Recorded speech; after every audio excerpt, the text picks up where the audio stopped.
El peor día de mi vida laboral fue el homicidio en ocasión de robo de un chico de 18 años.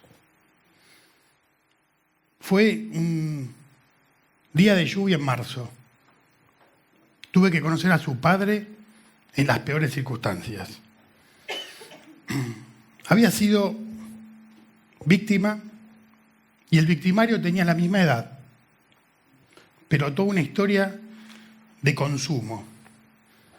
Cuando fue apresado y le dimos la novedad al padre, con mucha valentía dijo: hagan lo que quieran, no me importa, nada va a devolver a mi hijo.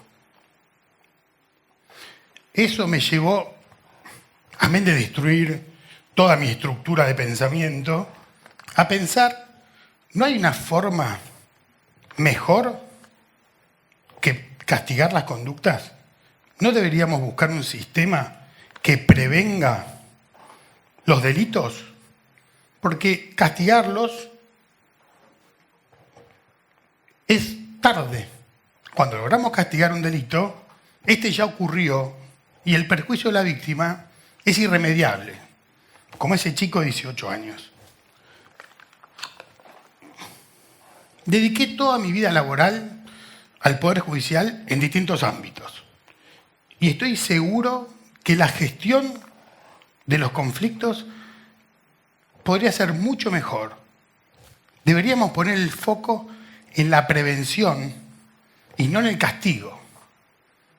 La prevención es lo importante y el castigo es lo urgente. Es tremendamente frustrante que todos los días uno resuelve un caso y aparece uno nuevo. Otro victimario, otra víctima, nunca termina. A veces uno se pregunta cuándo terminan las personas que cometen delitos, de dónde salen. Y eso es lo que me ha llevado a reflexionar. ¿Cuál es la forma de evitar que surjan nuevas personas que cometen delitos? Y lo que tenemos que hacer es sumergirnos en las circunstancias que cada persona tuvo para transformarse en un delincuente, para poder trabajar desde ámbitos distintos al sistema penal y prevenir que ese proceso de degradación se lleve adelante. Tuve el caso de Enrique, un chico de 23 años. Había estado preso desde los 18 hasta los 23 por robo y a los 15 días de salir en libertad fue detenido pronto a entrar a robar en un local en Belgrano. Durante los 5 años que Enrique estuvo preso, no pudo aprender a leer y a escribir. Tampoco pudo antes. Pero él se jactaba, orgulloso, de saber firmar con su nombre. En 5 años que el Estado lo detuvo, no le enseñó a leer y a escribir, no aprendió un oficio, no pudo trabajar ni tener un trabajo el día que salía. ¿Cuánto tiempo podía durar en libertad? ¿Qué culpa tuvo Enrique realmente de volver a reincidir en ese delito cuando 5 años lo privamos de la libertad para que simplemente el tiempo transcurra? Un castigo liso y llano, sin aportarle nada a esa vida para poder darle una nueva oportunidad, un renacer. Cuando veo mi presente, que puede ser el de algunos otros, entiendo que me he podido desarrollar. Me pude terminar el colegio, estudié en la universidad, formé una familia, tengo una carrera. Pero ese éxito de mi presente no es mérito exclusivo mío. Responde a una sucesión de esfuerzos mancomunados de todas las personas que me precedieron en la vida. Yo no tengo ningún mérito en especial. Fue el resultado de mis padres, y mis padres fueron el resultado de mis abuelos, y mis hijos serán el resultado de mi esfuerzo para que ellos logren forjar un futuro. Cuando yo era chico, no me gustaba ir a la escuela. Esas mañanas de invierno, envidiaba a mi perro, que se quedaba burlón, envuelto en una frazada, mientras yo me iba con el delantal congelado y mi mamá me llevaba a la escuela. Yo no decidía ir a la escuela. Yo hubiese preferido quedarme en mi casa. Y ese esfuerzo de mi madre fue lo que logró que yo me transforme en una persona de bien. Y ese esfuerzo de mi madre, ella lo hacía porque tuvo una situación parecida cuando era chica y entendía el valor de la educación. Cuando tenía 6 años, mis padres se separaron. Al principio fue muy choqueante, pero después empecé a descubrir ciertos beneficios. Eran 2 adultos peleando por mi amor, eran dobles vacaciones, 2 regalos de cumpleaños y una situación de alternancia entre uno y otro que era muy cómodo. Pero a veces esa comodidad se terminaba, generalmente después de un boletín con algunas notas bajas. Y venía un llamado de mi madre a mi padre que decía: Gerardo, tenemos que hablar. Ahí me corría un hilo por la espalda de terror y frío. Entonces iban a un bar, tomaban un café, hablaban del susodicho y me citaban con la única ventaja de tomar una Coca-Cola, que era un bien escaso en aquellos tiempos. Y después venía esa amenaza, esa bajeza. Si no mejorás las notas, te vamos a poner en un colegio pupilo. Yo no sabía bien qué era un colegio pupilo, pero me imaginaba que nada bueno deparaba en mi futuro. Así que trataba de ahondar el esfuerzo para poder salir adelante. Eso es lo que a mí me llevó al futuro. Y lo entendés el día que como padre te encontrás diciendo barbaridades similares a tus hijos.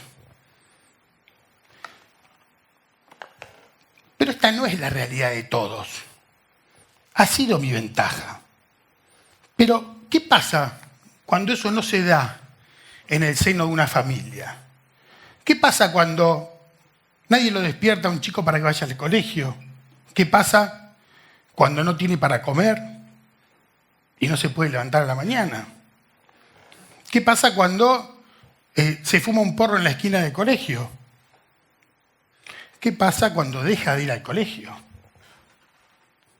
¿Qué pasa cuando sufre maltrato? ¿Qué pasa cuando reparte estampitas en el subte? ¿Qué pasa cuando sufre abusos? No pasa nada. Cuando vemos a un chico fumando pasta base o aspirando Poxirrán, no pasa nada. Porque el Estado no aborda estos conflictos, no está preparado para abordar esos conflictos, no tiene herramientas. Las docentes, muchas veces, no tienen qué hacer. La educación en Argentina es obligatoria, pero eso es un enunciado, no es real. No pasa nada si un chico deja de ir a la escuela. Y la escuela tiene que ser un foco de intervención estatal en cada uno de estos niños. Y hoy no lo es. Entonces, a eso le sumamos chicos cuyas madres en muchos casos están solas, pasan largas jornadas de trabajo, los chicos quedan a merced de barrios vulnerables, donde hay personas de mal vivir, que los convidan con estupefacientes, los someten a las adicciones, 12, 13, 14 años. Empiezan a cometer delitos, son impunes a los delitos, porque son chiquitos. Entonces, el sistema penal no actúa porque son inimputables. Y nadie más se hace responsable. No hay otro organismo del Estado que aborde un chico de 13 años que entró a robar. Aparece una noticia, entró a robar, y todos piden baja en la edad de la imputabilidad, como si fuese una respuesta mágica. Mandémoslo a la cárcel. Ahora, ¿qué pasa? Que este chico está robando. Tiene 13 años. No puede ser, no es normal que pase eso, y no es normal que el Estado no tenga herramientas para abordarlo. Entonces, empieza una espiral de decadencia de la persona. Empieza a caer preso, empieza a tener adicciones, no tenemos herramientas para abordar los problemas de adicción, no tenemos cupos de internación. Yo he tenido chicos de 13, 14 y 15 años detenidos y que no sabían la fecha de su cumpleaños. No se acordaban cuándo habían nacido. Y yo le decía, ¿pero cómo no te acordás? ¿Cuántos años tenés? ¿Cuándo naciste? Y decían, no, el pegamento me borró la cabeza. Y cuando uno lograba dar con las madres o con los padres o con las abuelas, decían, déjalo preso. No lo quiero ir a buscar porque no lo puedo manejar. Y me está arruinando al resto de los chicos. Y finalmente los jueces los dejaban ir, sin ninguna respuesta gubernamental. Y esa respuesta va a llegar, pero va a llegar cuando es más grande o cuando cometa delitos más graves. Ese día sí llega la respuesta, y la respuesta llega de la peor manera, porque la única herramienta que el Estado encuentra es a través de la sanción penal.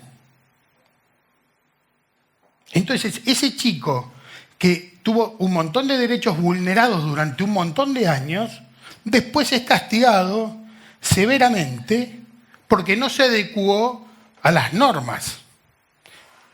Todas esas normas que no le garantizaron sus derechos en su infancia y en su niñez son las que después se le aplican en su contra.